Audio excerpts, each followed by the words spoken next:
just gonna have to relaunch. Yeah. And I don't think you can say. I don't know enough about or surfaces.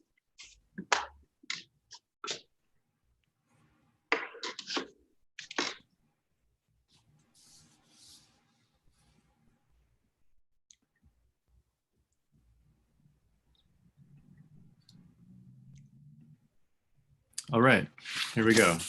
Hello, everyone, and welcome to the Cosmos Society Online Open House Series. I'm Keith DeStone, and I'm going to jump right in with our introductions to our guests. Since we have many guests today, 4 guests, Natasha Bershadsky is well known to this group as a previous guest of ours. She is a fellow in ancient Greek history and in poetry at the Center for Hellenic Studies, and a lecturer in the classics department at Harvard. Paul Bardunias is a social insect scientist trained at the University of Florida, studying self-organization and swarm behavior.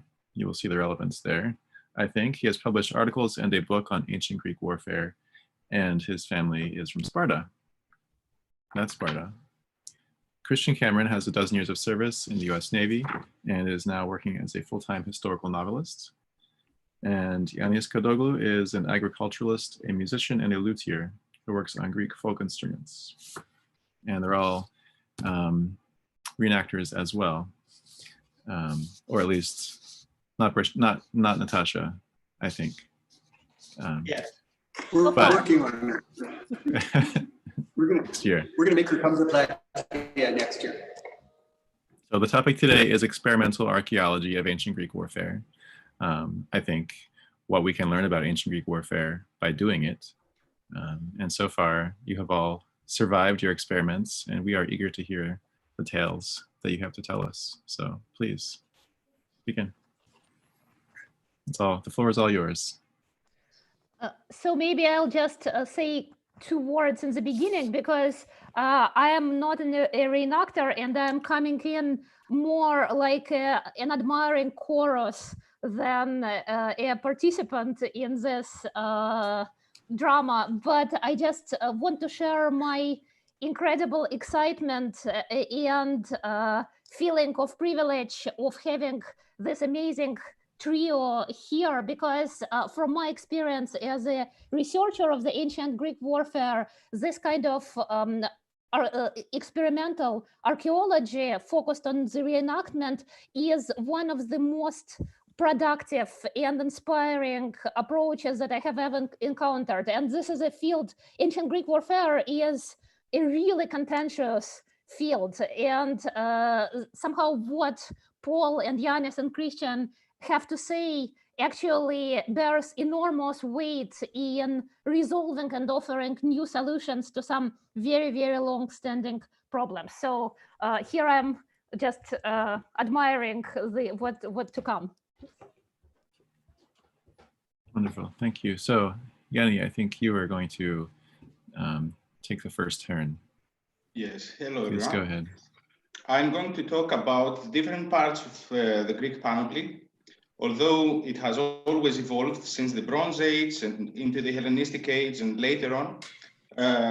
I'm going to focus on the late Archaic and early Classical era. And what I wanted to stress from a reenactor's point of view and the reconstruction point of view is that every armor needs to fit the warrior perfectly. This is true about all warriors in every period. The equipment must protect and help the warrior and not the opposite.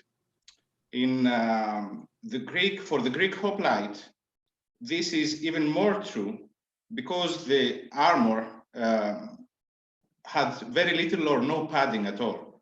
And in fact, the armor was an image, a bronze image of the warrior's body, perhaps an idealized image. So one more reason that the armor of the Greek hoplite needed to be like a second skin. To stress this fact, I have worn my panoply underneath my modern clothing. And right now I do wear my cuirass underneath my jacket, and you cannot make it out, right? So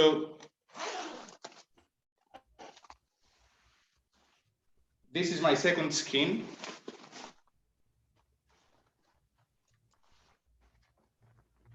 That, like in antiquity, has been constructed by a professional armorer on my body. And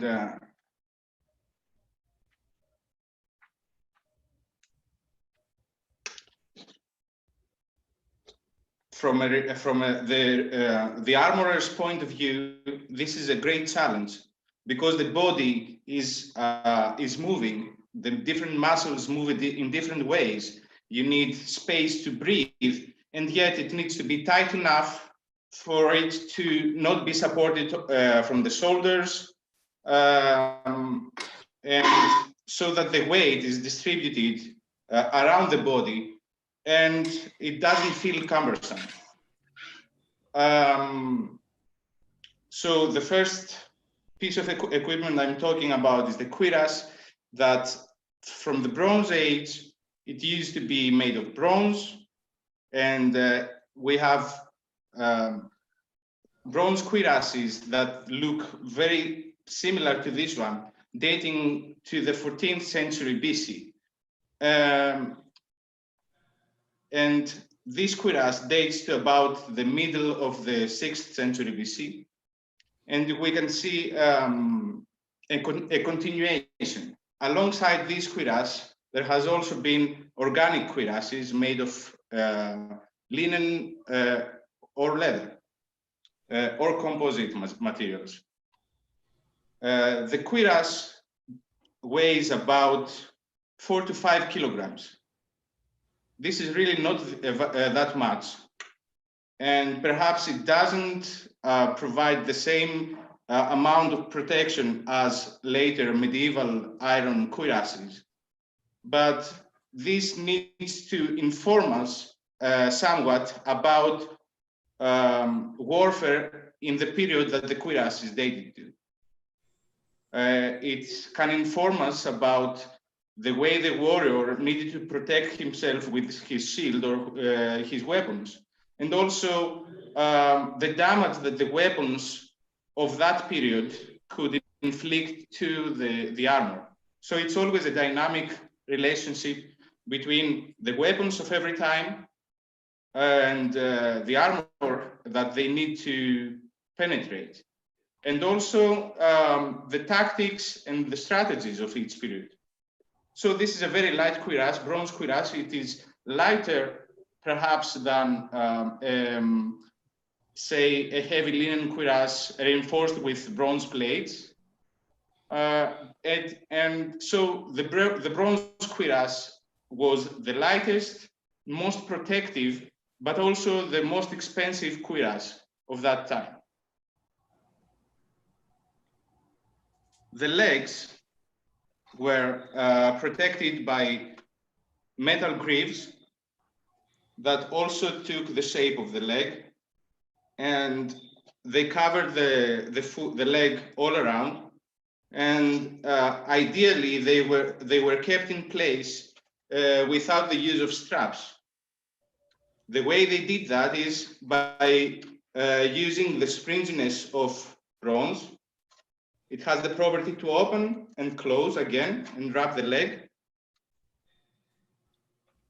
And the greaves consist the most difficult piece of equipment to reconstruct perfectly, because the legs are always in motion. You need to be able to run, to sprint wearing greaves without them moving around or and hurting your legs.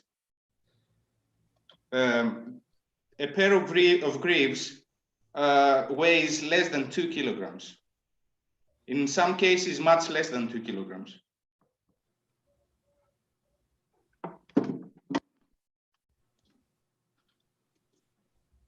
One of the most basic pieces of armor was the helmet. The most iconic helmet is the Corinthian helmet. like this. It protected the head all around. It had openings for the eye and for the mouth so that you can breathe, but otherwise it protects you completely, especially when used in conjunction with the cuirass. So the helmet and the collar of my cuirass protect me in the most vulnerable area of the neck and the throat almost completely.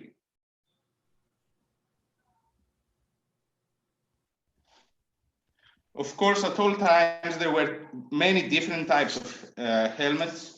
And also, they never stopped evolving. So a few years after this type of Corinthian helmet, you would see something closer to this helmet.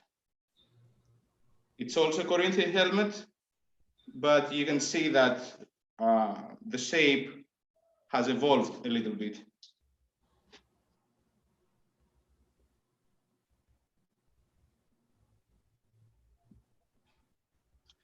The helmet can also inform us about what type of warfare was usual to the Greeks.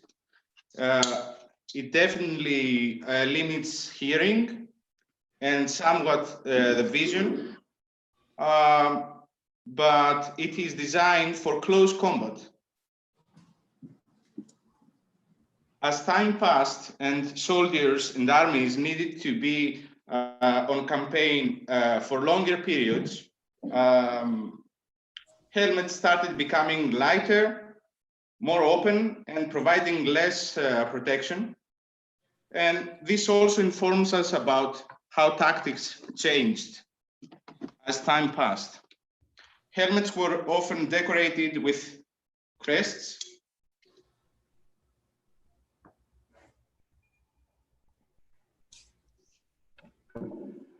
made of wood, leather, and horsehair. They served to make the warriors more recognizable in battle and also make them look more fearsome. The most basic piece of the Greek hoplite was his shield.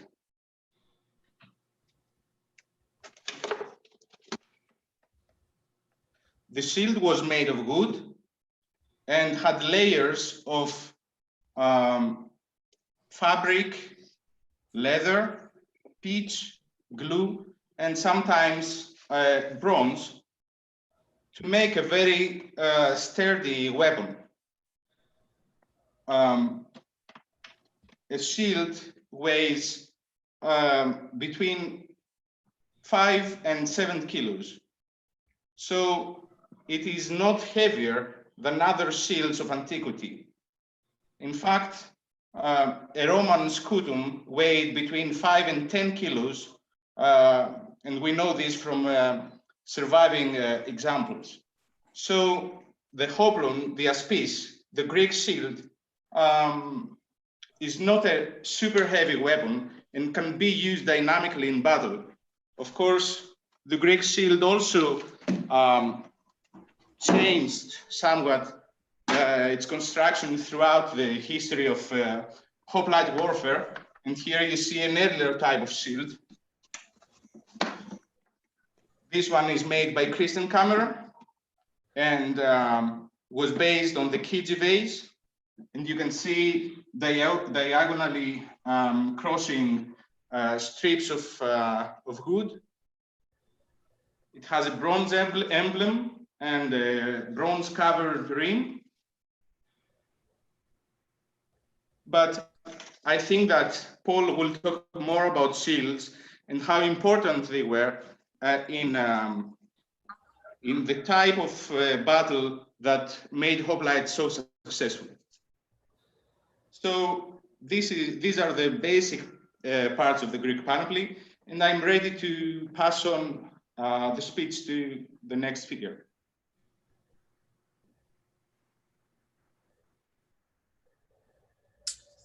Oh, I guess that's me. Right. So Yanni, before you're completely gone, shall I show my helmet and my Xiphos? Sure, please do. Or Paul, are you going to cover those off later? No, So you can go ahead and show that, yeah. This wasn't a part of my plan, but it's here. So for those of you who remember what Yanni just said about his Corinthian helmet, this is a so-called Attic helmet. And I want to hurry to tell you all that most of these names are 19th century names and not necessarily ancient names. So they may bear no resemblance to what people in the ancient world called the helmets. But I want to show you this fairly high technology helmet because it is still from the period of Marathon and Plaques, which is the period that we base a lot of our reenactment equipment on. But you'll notice that it has cutouts for the ears and movable flaps. And those of you who are used to looking at ancient Greek statuary, especially Athena, are used to seeing Athena with the flaps up, probably because she's giving orders to humans. And so that helmet looks like this until I pull the flaps down and button them under, and I still have the space to hear orders. And I referred to this as a high technology helmet because to me, this indicates a change in Greek warfare from a less organized to a more organized form of warfare, because those ear holes suggest to me that people needed to be able to hear something. And I'll be talking about that a little later. And the other thing that I thought I would just mention very quickly is the Xiphos, which it seems odd to mention the Xiphos first. I have a spear behind me, but I'm going to leave it to somebody else to talk about spears. The spear is the great Greek weapon. The Greek language is full of uses of spears as sort of allegories to warfare. And those of you who are classicists certainly know how many spear words there are. And interestingly, I'm diverging, but I'm reading a book on Anglo-Saxon uses of sword words, and I find it interesting how much more prevalent spear is in the Greek culture. Not my area of expertise. What I do want to show is my sword, mostly because Greek swords are very small and they look ineffective. And I think it's worth knowing how very effective they were. We certainly learned a lot about this in our hoplite experiment. I'm going to leave that to Paul to illustrate. But I do want to show that it's a very small sword. It's worn, I may not even be wearing it high enough. It's worn very high under the armpit, much the way a modern service weapon would be worn by certain special forces people, because it's meant to be accessed in a hurry in a close press. And this is a weapon that's meant to be used in the near asthesmos of close combat. So here I am pressed behind my shield, and the sword comes out absolutely easily. And if my sword were any longer, it would not come out that easily from behind the shield. I know I've done hundreds and hundreds of repetitions of trying different kinds of swords. But again, I'm getting ahead and I'm cutting into Paul. I'm now going to talk about the area I actually wanted to discuss, which is drill. And if I can get screen sharing to work, what I am directly going at is the idea of militarism in Greek culture. This was the first part of our hoplite experiment. It was based on seeing how much drill it took to turn people into modestly capable hoplites. I have seen, at least amongst military historians, a desire to Romanize ancient Greece, to make a drill culture, a culture of professional soldiers or semi-professional soldiers, and I resist that. But let's have an experiment. Let's have an experiment in electronics. Will this work? Huh, amazing. Did I speak too soon? No, looks good. It's gone off my screen, so you will all have to give me a moment because for some reason my computer has decided this is a good time not to work. Please. Huh. Okay. I'm going to play a film clip. I hope it's going to run. This is Marathon 2015, and these are reenactors, and what we're going to show you is how sunespismos, or the forming of close order, may have worked. You'll hear all the commands given in ancient Greek. The commands are probably 1st century BC commands, and I will talk about that when I talk about sources. And So we're checking our order.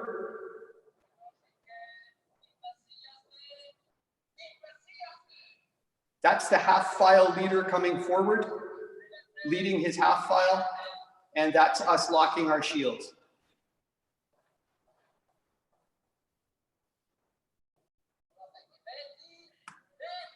And this is what it would look like to advance at the closest order that Anasander and Asclepiodocus talk about.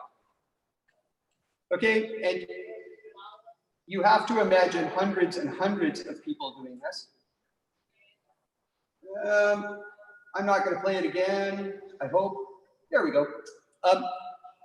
So what you should have seen in that is the relative smoothness of maneuvering a fairly large body. In that case, we only had enough reenactors. We had 16 to have one file 8 deep and the other file 4 deep. And then the half files came forward, the half file being halfway down the file. I will explain this later during questions. But you'll notice that after very little training, those hoplites in the full period equipment didn't have much trouble executing that drill, which has been referred to in academic sources as extremely complicated. For the rest of my little talk here, my sources are pretty straightforward.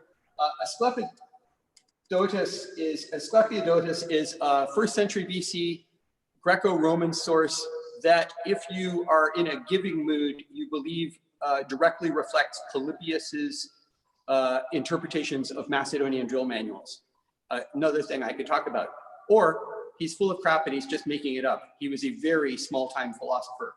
But he's really the only drill manual we have, and there's a lot in it in Asclepiodocus that I think reflects real practice. And I can talk about that if you care. There's a little Anasander in what I'm about to talk about. And I check all of this against Herodotus because the period that I'm really interested in is the period of Marathon and Plateus. And I believe that you can see reflected some of these practices in Herodotus. So for the experiment itself, it was essential to me that we have not veteran reenactors who knew what they were doing, but amateur hoplites. I wanted to see what it was like to have very few people who actually had ever done any kind of drill. And I want to take a moment to specify that drill, the idea of doing repetitious movement all together, may not even be a Greek concept. It may, in fact, not even be a Roman concept. And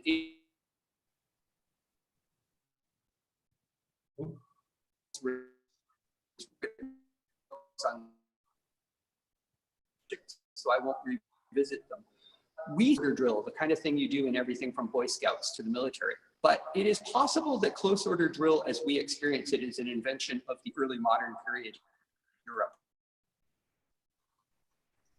It is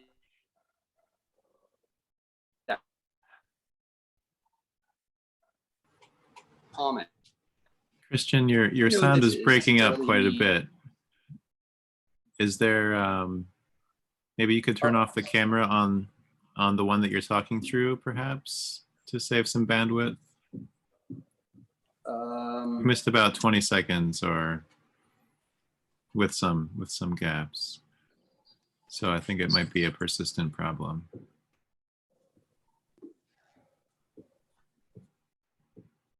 The problem. Can hear you now, just for the record.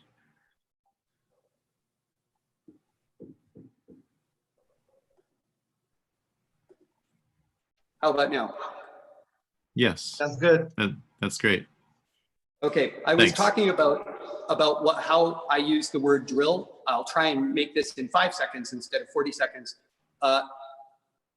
Probably the ancient world did not have drill, like close order drill. I think it's probably an early modern invention, possibly even an Enlightenment invention, and I can talk about that at length too. But when I say drill for the rest of this little talk, I'm talking about any kind of repetitious activity that is learning, which may well in the ancient world have been dance. We know from Herodotus that the Spartans learned war by hunting and dance. Nobody ever mentions drill in any Greek source. So, are you still getting my sharing? We're seeing a stained glass.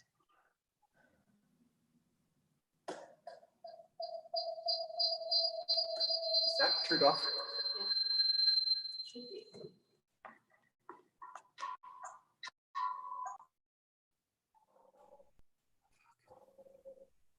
Yep, there you go. You may have to drop my whole lecture. Nothing is working. I'll try one more time. That's got to turn on.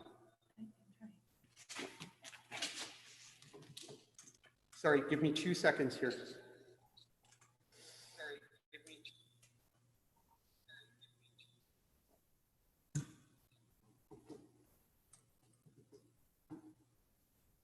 Do we want to jump ahead and come back? We can come back to you after me if you No, want. we should be fine. Oh, okay. Ready? Yeah. Okay, I'm very sorry for the time wasting. So moving forward, we wanted amateurs for our hoplites. So I've just laid out for you on the screen here. We had 64 participants for the drill portion. 4 of them were prior military, 6 of them were veteran reenactors, one of whom had reenacted virtually everything you can think of, including Babylonians. And 54 people who promised me they had never done anything that involved marching or drill or anything like that. So that was pretty good. And following the hints that we get in Plato and Xenophon about the experience of Socrates, I put my veterans in the front rank because ancient Greek drill is really a game of follow the leader, and I wanted to see what it was like to have a handful.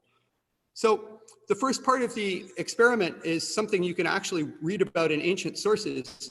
Socrates, according to Xenophon, actually said to, in Xenophon's Apologia, actually says to the jury, do you not think that as I stood where I was appointed by the Strategos, so I will stand my ground now? And that's a kind of important statement because it suggests that one of the jobs of the Strategos was to go around placing individuals where they belonged by tribe in the Athenian phalanx. And of course, when there is no state issue of hoplite equipment, including the aspis, when everybody owns their own equipment, and when everyone has very different levels of personal training, it's going to be important for the strategos to know each man and decide who should be a front ranker and who should be a 5th ranker and who should be in the 8th rank. So first we played around with assigning places, and then we practiced basic movements, and we taught everybody to have files and half files super fast. A file is the depth of people. So it's the number of people in a row. So on the very end there, you will notice a man with a black shield. He's a little taller than everyone else, wearing green. And his file is all the people behind him. Notice I'm not saying men, because we had a nice mix of men and women in our phalanx. So we were forming 6 deep for the purposes of this experiment. A Platea era phalanx would probably have been 8 deep. But we only had 64 reenactors, so we were 6 deep in this particular part of the experiment. But all the veterans in the front rank, so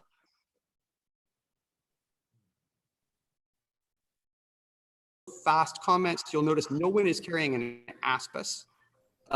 They are all carrying modern sport fighting equipment that is safe, because safety was a big part of this. And I could go into that forever, but I shan't right now. Can everybody still hear me? Yes. Good. So here were our goals. We just wanted to form a nice 8x8 taxis, practice moving around, practice moving through narrow spaces, and learning to form the sunespismos. So that video file I showed at the beginning, that's the sunespismos. And we just wanted to practice that by having the half files move forward into the gaps between the file leaders. And you'll notice off to the side, it's not the best picture, that we're throwing spears at targets. So we threw spears by files or by ranks and then retired.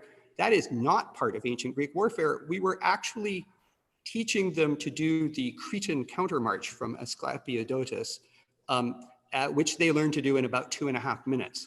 And that's a whole separate lecture on how the Cretan countermarch probably preserves a method of rotational archer fire.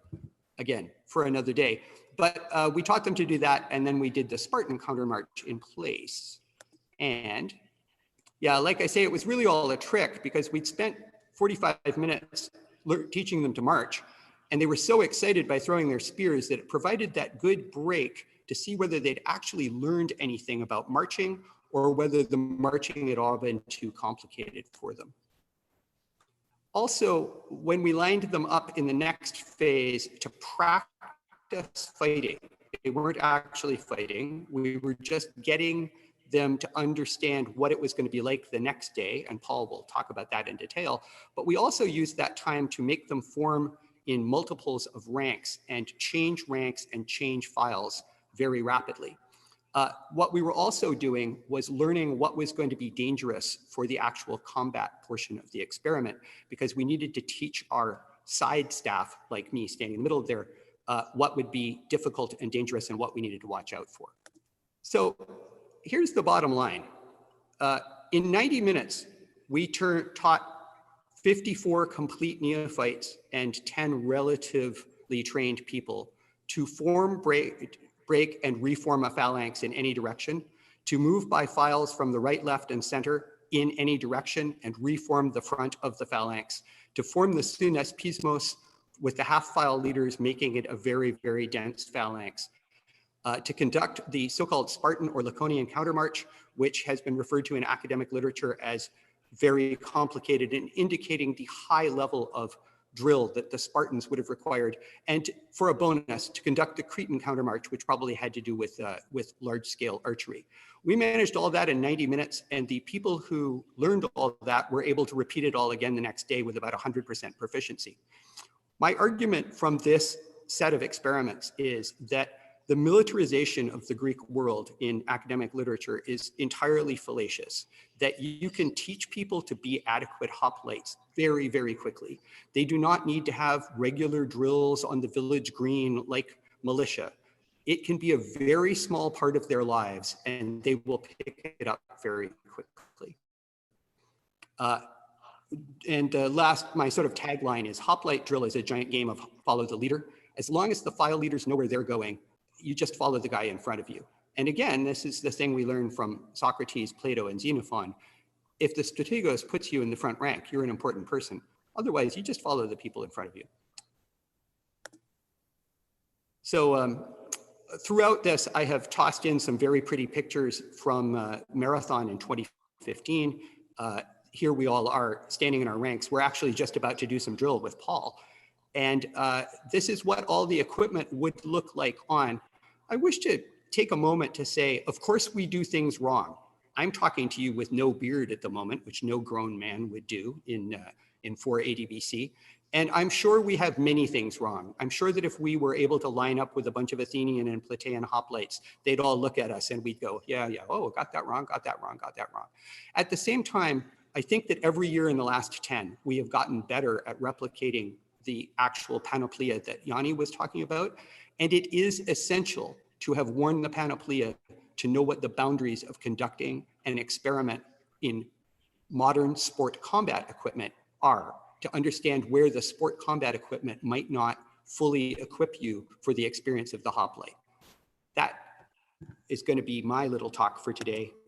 And now we'll move on to Paul.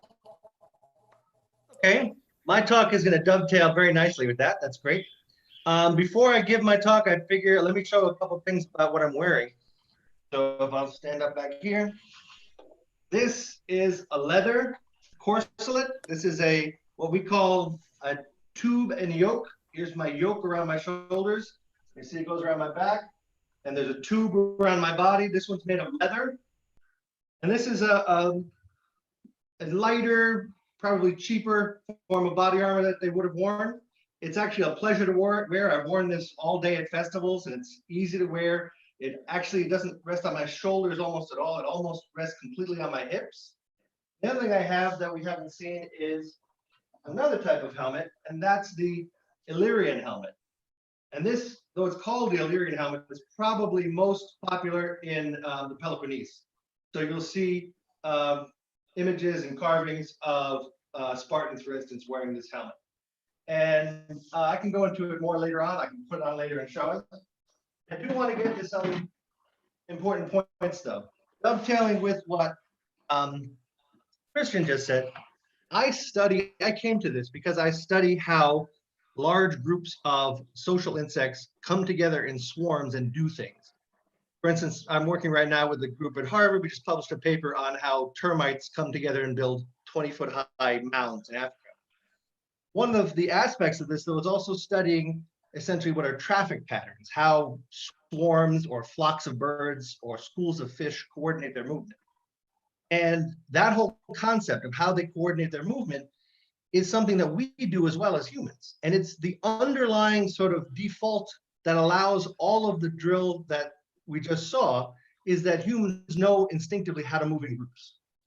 And I'm going to show you a couple things on that. One thing I want to show you, though, is that, as Natasha said early on, there are essentially two armed camps right now in hoplite combat theory. There's a paradigm that has taken on the name has been applied to them as the orthodoxy, and then there are the heretics who are against the orthodoxy. And if I can sum up the argument really quick, and it's important, and you'll see how we can use reenactment to reconcile the two. So for instance, for the orthodoxy, the standard model, your phalanx was a big, long shield wall, very deep, and it consisted only of hoplites. And what they would do is they would have these big aspides, the shields, and the shields would be so big and heavy that it's difficult to even fight as an individual, so you had to form a unit. Half the shields protecting the guy next to you. And then as a group, they would have a big lumbering charge, and they would crash right into the opposite phalanx and immediately start to maybe get one good thrust in on the way in, like a medieval lancer. And then they would begin to push against each other in what is called the othismos, the pushing phase of battle. That's the orthodox view. Against this were the heretics, and the heretics believe that we're looking at archaic phalanxes that consisted not just of hoplites, but mixed in would be archers right next to hoplites, or people throwing stones or spears or javelins, or even sometimes cavalry, a whole jumble of troop types together in one frontage while they fought. Also, it was believed they would fight in more open order. So rather than right next to each other, the heretics believed you fought with around 6 feet of frontage, meaning about 3 feet between you and the guy next to you, open space. And then finally, they also believed that there was a spear throwing phase. Now, I think you'll get out of this talk that I believe almost all of the above in some fashion was the truth. And let's start first with the notion of the charge, because one of the things that the orthodoxy says is that we have to see this collision because this charge is this giant lumbering mass of men, and you can't stop. You're going to crash right into the enemy ranks, whether you like it or not. So I'm going to show you really quickly a video of the impossible. And that is this, if it comes up here, is a charge of one rank of hoplites. You'll see this good-looking fellow here is me. And this is Christian. And as we charge, I want you to see what happens. We go through a full run, and this is about as full as a run gets with hoplite gear on and a shield.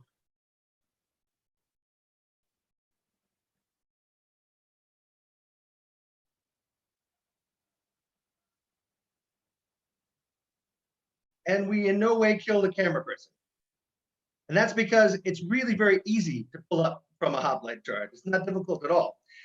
And the reason is because we're using the same sort of mental calculations that we're using every time you stop at a red light. You are gauging your reaction by the person next to you or the person in front of you. You're not looking at the line and trying to predict when you should stop. If you were trying to do that and ignoring everyone around you, you would just crash into it. This is a video, and the beautiful thing about experimentation is that often the failures are things that show you how things function. So this is another time we tried this with 2 ranks now. So I'm here in the front rank. You're going to want to watch me. And there are men behind me.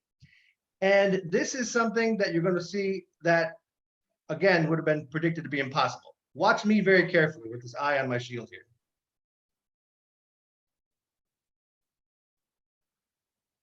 Now, these were new sandals, I admit, and I did not lace them very well. Watch what happens to me, and then watch what happens with everyone around me. Right? So it would have been predicted that this guy would have fallen right over my head, and everyone behind him would have tripped over him, and that there's no way these guys could stop. And in fact, these guys stopped almost on a dime when I fall. Obviously, they're wondering why I fell. So the ability to stop and go and move as a unit is really not that difficult. Now, you could say, well, this is going to be stretched over a huge line, hundreds of meters across, and that's true, except it's still only going to be 8, maybe 12 ranks deep. So what happened in the advance is you might have this line tear itself apart into smaller units, but the line itself is not going to trip over itself and fall. And important to understand when we talk about a phalanx is that the term phalanx, as we know it, doesn't come in until Xenophon really makes it popular. Before that, the term that Thucydides uses is parataxis, and that just means taxis lined up next to each other. And so when you talk about tearing apart a line, the line is already like a string of beads. It's not a single solid line. And in almost every battle you can think of, the fate of both sides of the line was not the same. They tended to lose on one side and win on the other. So somewhere in the middle, one taxis is moving forward and one taxis is moving backwards. So the idea that there's a solid line that shatters, and it's really not a proper view of hoplite warfare. All right, let me take it on now and show something else. Let me see if I can stop sharing the screen. Oops, did something wrong there. Back to me. Okay, oh, I see Christian. Can you shift it over to me? For some reason, it's on Christian, not on me. I'm not sure why. Let me show you what happens at the end of this charge and what a thismos really is. You look at a whole line of men, and the orthodoxy says this line of men runs at the enemy line of men to build momentum for this collision. The problem is they have all the physics wrong, because you don't actually maximize the impact of a file of 8 or 10 men against another file of 8 or 10 men by running at them. The reason this is so difficult to understand is it's really counterintuitive. If you want to crash into me, you want to run into me and crash.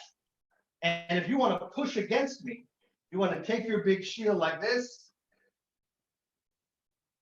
and you want to push against me sideways like this, right? Like a tug of war. They talk about it like a tug of war. This is a great position to push in if I'm pushing you. Once we try to add the force of men behind me, we run into problems. For one thing, I can sit a line of 4 men deep, a whole line of hoplites 4 men deep, and you can hit them with any depth of hoplites. Doesn't matter, 10, 16, 60, doesn't matter. You will be stopped cold. And that's because the pushing is not reliant on the speed at which you hit, but on the coordination and how tightly knit together the group is. So through experimentation, if we take 3 or 4 ranks, you can't break 3 or 4 ranks, because as you're hitting the 3 or 4 ranks, it's like individual collisions. Boom, boom, boom, boom, boom. If you want to break 3 or 4 ranks, you have to get close together, pack in tight, and essentially become one animal, one contiguous unit. And that's why pushing sideways like this doesn't work, because as men are pushing your back, you collapse into the shield anyway. Now, I'm going to show you some figures for experiments we did and the amount of mass that was transferred from one group to another group or to an object. And the key here to understanding why you can survive this, because it's an enormous amount of weight, is the aspis.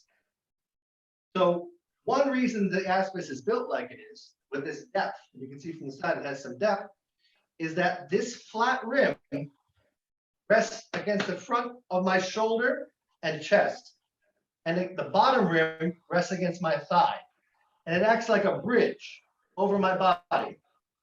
And what this does is it gives me room for my diaphragm to expand. You can lay me on the ground and drive a car over me, and I can still breathe, because you can't crush the bone of my shoulder unless you have enormous force, and you can't crush my thigh. And as long as this shield arches over between my shoulder and chest and my thigh, this part of my body right here, what needs to expand, this lower rib cage and the diaphragm. If that's protected, I can still breathe. And just understanding that the shield can do this negates many, many objections to aphismos. Now, the other thing that you can see is if I am in aphismos, and as I described it, so not sideways now like this, but straight on, I have this arm. This arm is not doing anything.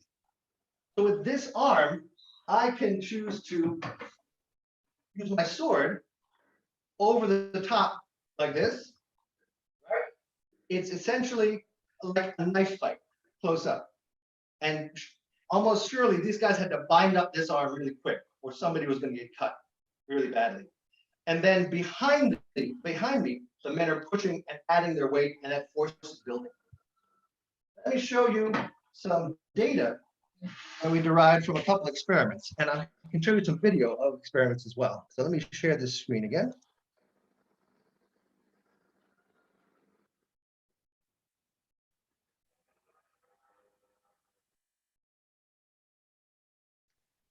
So this really quickly is an example of the cross section of a shield.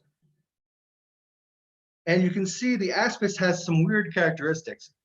For instance, the face of the shield, the part that would be hit by weapons, is actually thinner than the outer edge of the shield.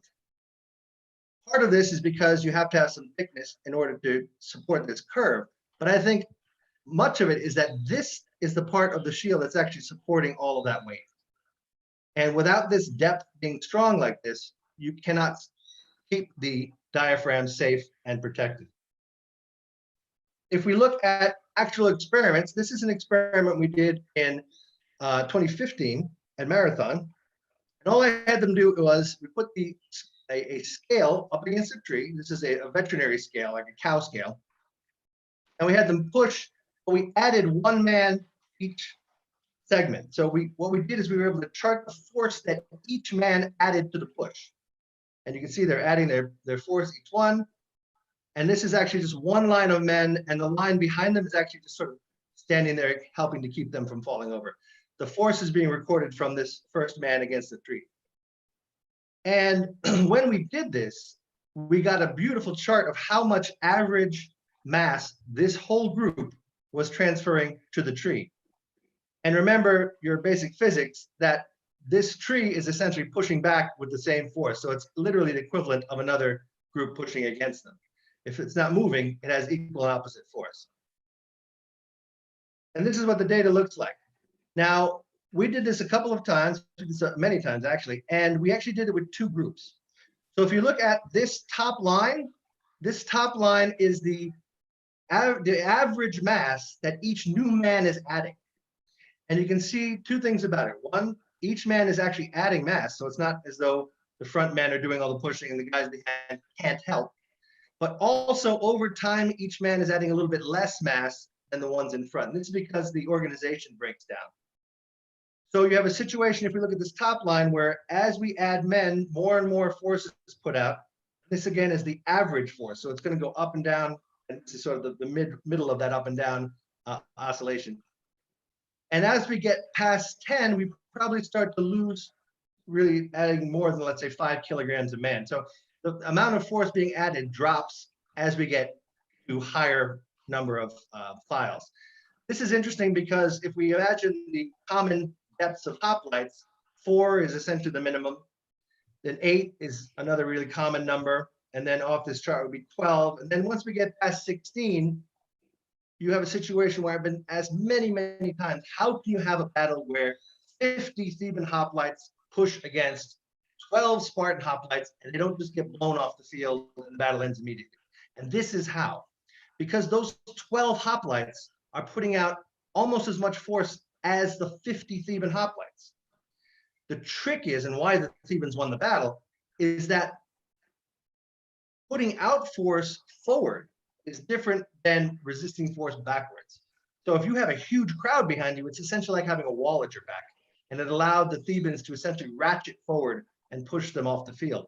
but it didn't happen immediately. There was no blasting them off the field. I'll just add, because this was published in the book that I did on this, we had another group with us who honestly were younger and stronger than all the rest of us, highly motivated guys, but I didn't teach them how to push in this sort of crowd-like fashion where everyone's squished up belly to back. And they pushed sort of sideways, like you would expect from the orthodoxy. And what you can see is they do not add force very well at all. And the only reason you start to see the force being added is by this point, they're actually getting crushed into the crowd-like stance that we were in.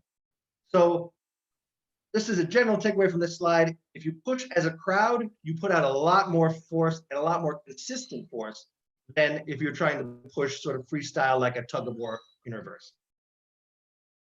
The maximum force we transferred with this experiment was with 3 lines of 6 pushing together, and that was a maximum of 811 pounds. So imagine 811 pounds squishing you in these ranks. If you didn't have the aspis, you could not survive this. And when I'm asked why do we only see the othismos in Greek combat, it's because the Greeks had the aspis. If you were a Roman and you were at their battles where Romans push each other, and you have a flat shield, once you start to get crushed, you're going to push back at the guy behind you and get him off of you. And that destroys the whole push. Push has to be a concerted effort. Everybody essentially has to almost agree to do this, because if you take one step back, all of this force disappears immediately. Here's an example. I took some flack actually with that last experiment because people don't understand the physics and they're like, oh, you're pushing against a tree, it's different. It is different, but we wanted to prove now how 2 groups could push against each other at Thismos. And that's what you're going to see here. I am at the front right here with a specially designed little meter. And these 2 groups are going to come together and push. And you see how they pack together tight. You'll notice something. Most of the push is not what you'd even consider a push. It's a lean. And essentially what you're doing is leaning forward into the man in front of you and transferring your weight forward. And it doesn't look very pretty. It doesn't look very flashy, but this will put out much more force than any other method of pushing. I will note that in this case, when we did this, we had smaller shields. We didn't have aspices. And there was a lot of crush going on. Myself, I almost tapped out of this because we achieved 675 pounds. That's my maximum that I recorded. And because I didn't have a full aspis, even though my diaphragm was protected, the pressure on my abdomen literally was crushing me. It sent blood to my brain and I thought I was going to pass out. And a couple people in the group had that same experience. And so in the future, we'll do this more with real SPs. Also, I will note, though, that psychologically, this is a terror. We had a number of people who psychologically just got out because they couldn't handle this press for any length of time. And I want you to consider that when you're thinking of Greek warfare, because there are many layers of fear in Greek warfare. One of them is this fear of this just being out of control. And I think I'll maybe stop there, and I can come back to slides later if there's something specific people have questions on.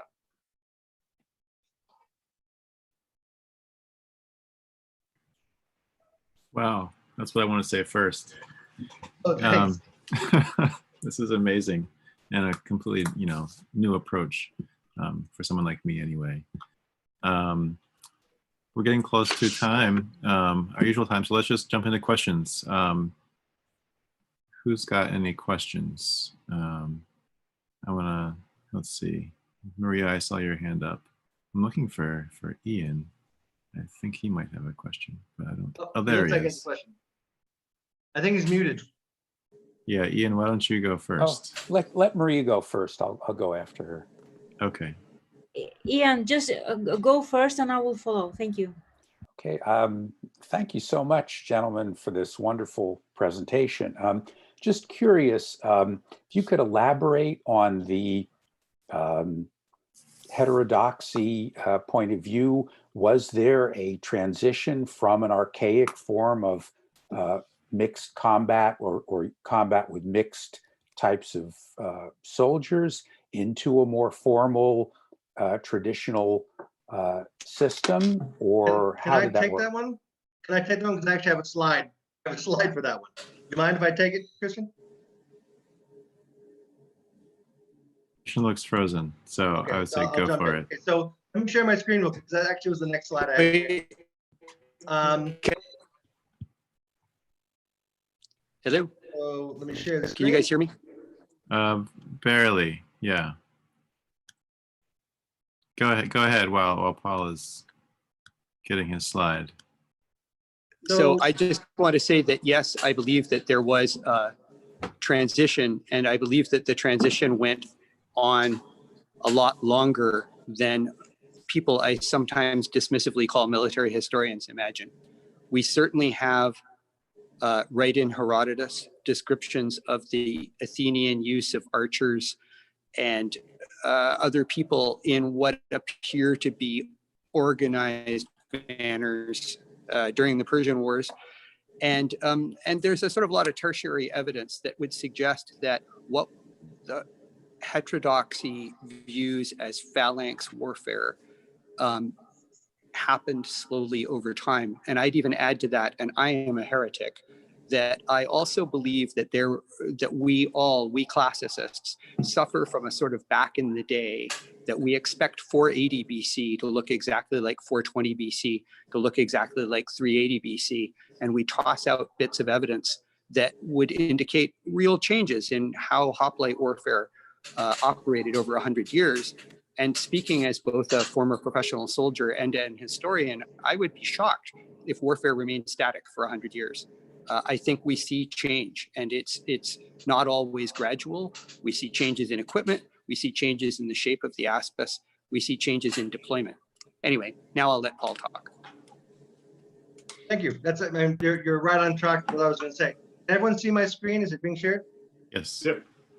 Okay, so if you look on the left here, so this is the orthodoxy. This is the hoplite formation of the orthodoxy, a monoculture of hoplites in tight ranks, either overlapping or touching shields, essentially.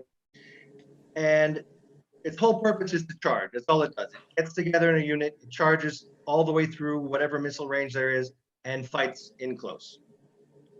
Heretics present something like this. Some mixed, Van Wees used the term a motley crowd of troop types. And it would look something like this. Now, I can tell you that the concept of having a jumble of different troop types like this is fine if you're far away throwing missiles, but when you're close up, you could never have this mix of units like this. We actually tested this. We tested what would happen if you had units, your hoplites, essentially with overlap shields fighting hoplites who were 3 feet apart, and it did not go very well. I can show you a slide. The other thing, though, the heretics would posit that there's spear throwing going on where the Orthodox don't, and also that you could have sallying forth, so groups could come forth. And let me show you real quick. This is the image that I can show you for some tests we did with men spread out versus men right on top of each other, and it did not go well. Just people who were at 2 meters died almost immediately, and you can see why, because just the number of spears and each man had to face was just too many. So I don't think there was ever a time when you had hoplites at this frontage of a 2 meter frontage facing hoplites at a 90 to 60 centimeter frontage. I think that would be suicide. So if there were an intercalation of archers or something, it would have happened at distance. Obviously, the archers have no reason to be there during close-in fighting. Also, let me jump ahead here. I think the solution to this problem is something that looks like this. If you read many of the descriptions at the time, when they're talking about a mix of archers and hoplites, it could just as easily be the archers behind the lines of hoplites as intermixed directly on the right and left of the front rank hoplite. They could be on the right and left of the rear rank hoplite. And in early phalanxes, they probably were not very deep, maybe 4, maybe 3 ranks deep. You could also easily sprawl off small groups, and you could also have lots of missile throwing and shooting from behind thin ranks of hoplites. So this is my image of what archaic hoplites look like. And the reason it's important is that this image is essentially the same thing that you would see at the Battle of Hastings for the Saxons, for instance, where you have lines of shield men backed up by missile throwers. So my solution, to this question, based in large part on our experience and also just on notions of how people can spontaneously organize, is that shield men stood next to shield men. Why? Because the guy next to you has a big heavy shield and he protects your flank. Whereas archers and light troops stood behind them and either threw or shot over their heads. And if you think about it, that's not drastically different than the Persian formation at Plataea, for instance, where you have a single line of shields or maybe two lines of big shields and many, many archers shooting over the top. So I think this ties into a more universal thing. Go ahead. I just want to say that if you believe in Asclepiodotus, who refers to the Cretan countermarch also as the Persian countermarch, you have a system for constantly replacing archers, and that system can equally well be used for a couple of ranks of Sparpabara or a couple of ranks of hoplites.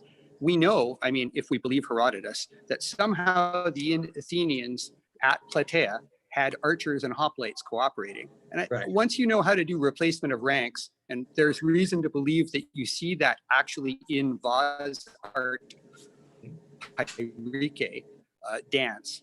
Once you know how to do ranks, you could have 2 good ranks of archers with 8 ranks of hoplites, and they literally just dance through their replacement. They shoot, and when the Persians are close, they vanish into the rear ranks, and all the Persians are fighting as hoplites. And again, you can teach people to do that in an hour. And that's one of the things that I think gets lost in this discussion. So in the formation I just showed, it's really easy for archers to move to the front, shoot, and then come back through the files and get out of the way. And this concept of the monolith of hoplites misses the fact that you can put men through the ranks. They're only talking about 8 ranks of men. It's not a sardine can unless they're in this close-in fighting like a Thismos. So actually a lot of room.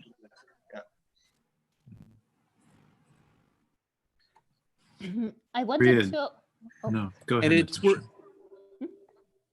it's just worth noticing for all you classicists that Arrian, in his description of Alexander's experimental phalanx, talks about that very organization with javelin men and archers embedded in the phalanx, which supposedly Alexander was experimenting with just before he died. Sorry, Natasha, go ahead. I just wanted to say that in one of the texts which somehow was distributed before this lecture, Xenophon actually speaks about Agesilaus' decision. Somehow what he says that it would be much safer and easier to let the Thebans pass through the phalanx, but Agesilaus decided to fight in an othismos. And it actually gives you exactly the sense that you have been talking about, that phalanx is permeable and that there is this possibility of like doing a different maneuver and letting people through, but then you can actually decide to behave differently. Yeah, so in that case, they would have opened up like a door. They would have moved back and allowed them to rush through like a herd of cattle, essentially, and killed them as they passed. That's what Xenophon had in mind. And one of the key things that shows is the limitations of their tactics, because Xenophon does not expect that the Thebans can then turn around and attack the Spartans in the back. And in fact, you almost never see that. In so many battles, you'll have a unit beat the unit in front of them and then disappear off the battlefield and then chase them to wherever they're going, when they could easily have just turned sideways and won the battle had they hit the unit next to them in the back. And there's reasons for that. It's not. Paul, I think we should give Yanni a chance to talk. Sure, go ahead. Yeah. Well, thank you. Following what Natasha said about Coronia and what Xenophon said, is that the decision of Agesilaus and then Strategos had to be done when they formed the phalanx. After the phalanx was formed, whatever decisions you had taken could not be altered.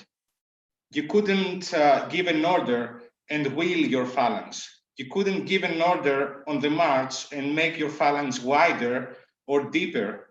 So the decision of Agesilaus at that moment, at Coronia, was made before the engagement. And this is important about understanding Greek warfare. And for instance, why Alexander's tactics were so revolutionary for his time. Yeah, I wanted to add to what Yanni just said and say I have a wide experience of commanding at reenactments, both on horseback and foot. And I would like everyone who isn't a reenactor to understand that if you are in the position of the Athenian Polemarch or a strategos, you can neither issue commands once combat starts, nor possibly be heard by anyone. Whereas in Hellenistic warfare, where commanders tend to be mounted on horseback and separated from their people, and have staffs that can deliver orders, there's flexibility. But that flexibility really does not exist in early hoplite warfare. So what Yanni says is very much true. You make your battle plan before the battle. You array your people. You tell them what's going to happen, and that is pretty much all you can do. There was a question maybe for Giannis about helmet development. What's the evidence that tells us about the development? Is it art? Is it textual? Actual finds? Primarily, it is the actual finds. For example, you go to a museum and there are two different helmets from dating in the same or different periods, and you see that they are different. So for the reenactor, it is very important to have as many details about the helmet as possible. The material, the thickness, the size, and this constitutes much of a reenactor's research. So you have to study individual items, and every helmet, every cuirass, and every sword will be different. So as many of them as you can study thoroughly, the more you understand about what was normal and what was not in antiquity. This is the first step. Then you have to reconstruct the item as closely as possible, taking into consideration the construction techniques. For example, was it cast? Was it beaten from a sheet? Was it a combination of the two? What was the actual alloy that was used for every item? So this is phase two. You try to find out how the object was constructed in antiquity. And then after you have found someone, an expert who can replicate it, and this is often the most difficult part, then comes phase three of the experiment. And this is wearing it and using it and finding out why it was made like that, and making better sense of the other sources, artistic and literary. Christian, I saw you put your helmet on. Do you want to say something about that in connection with what No, I Giannis just was wanted saying? to, I really was just supporting Yanni. I have a helmet that is a good 30 to 40 years datably later than Yanni's. And as I said in my little talk, and this is a particular helmet, it's in the Walters Art Gallery. You can easily go to see it if you happen to be in Baltimore. It's on display right now. COVID-19 might slow down your visit. It's a pretty well-known helmet, and it was found in a Bulgarian context, I want to say in the 1920s. But it was found in a very clear and datable context. And this is sort of the high technology of the Persian Wars period. It's about 480 BC. And I already said it has the hinged cheek plates and so on. But I would say, yes, the number one piece of evidence for technological development would be archaeology. And you can see that in the development of swords. You can see it in the development of changes in spears. And then we have for the aspis, I should say, since Yanni is listening, we actually have to put together contemporary art, vase art, and shreds, pieces of original shields, a couple of original shields that are in the Vatican. More seem to show up all the time. There must have been a lot of them stolen during World War II that are only now surfacing. But and sometimes new finds are made. But in general, it is a synthesis of all of the evidence, including literary evidence. Paul, I see you've put your helmet on as well. I was just feeling naked, but I just want to see how this fits. The Illyrian, like this, as I said, mostly from the Peloponnese, But this is also the helmet you see in the tombs of the Macedonian kings. It's very common. You'll see them with a death mask with gold foil over their faces as well. It's a really comfortable helmet. I have great vision. I'm able to yell, but it's a very old type as well. Maria, I see you have a question. Well, thank you very much for this fascinating presentation, because it made me think a lot about what I taught to my students about the what we call the hoplite revolution. I like what Benjamin just said, that safety lies in numbers, and about the what so-called the fallacy of militarization in the ancient world.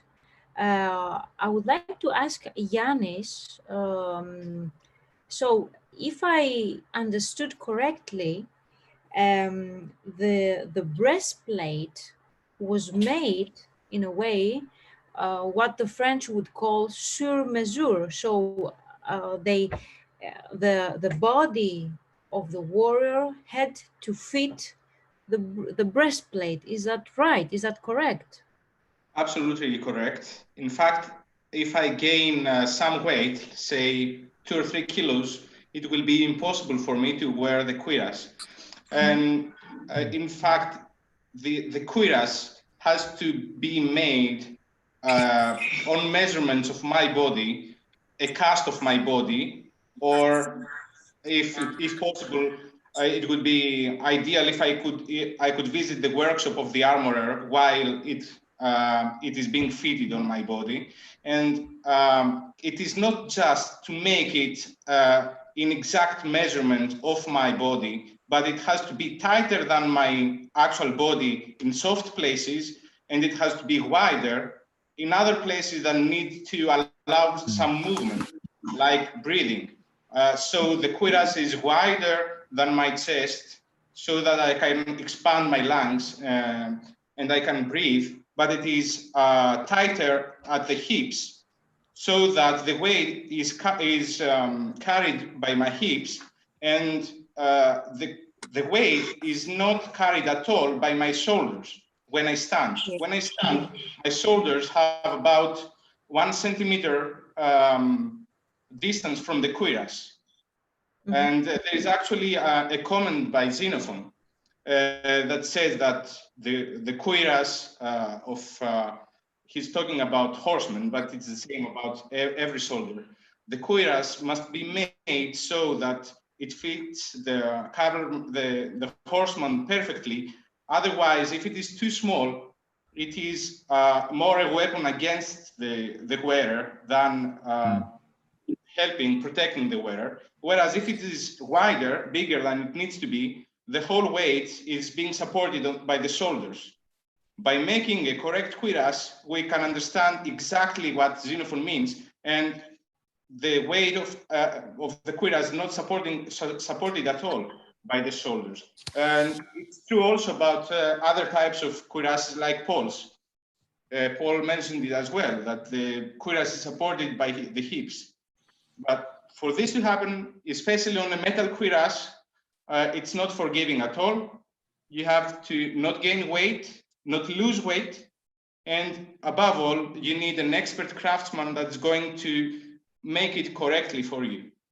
Mm-hmm. So since Benjamin also mentioned the breastplates and the armor of the Macedonian kings, we all know, for example, that in Vergina, we have the breastplate of what it is attributed to as the breastplate of Philip II.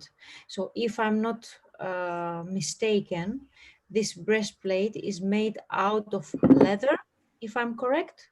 That breastplate is made out of plates of iron. Iron. Okay. It had just a layer of fabric on the outside, dyed purple, and the fabric was supported by the gold decoration.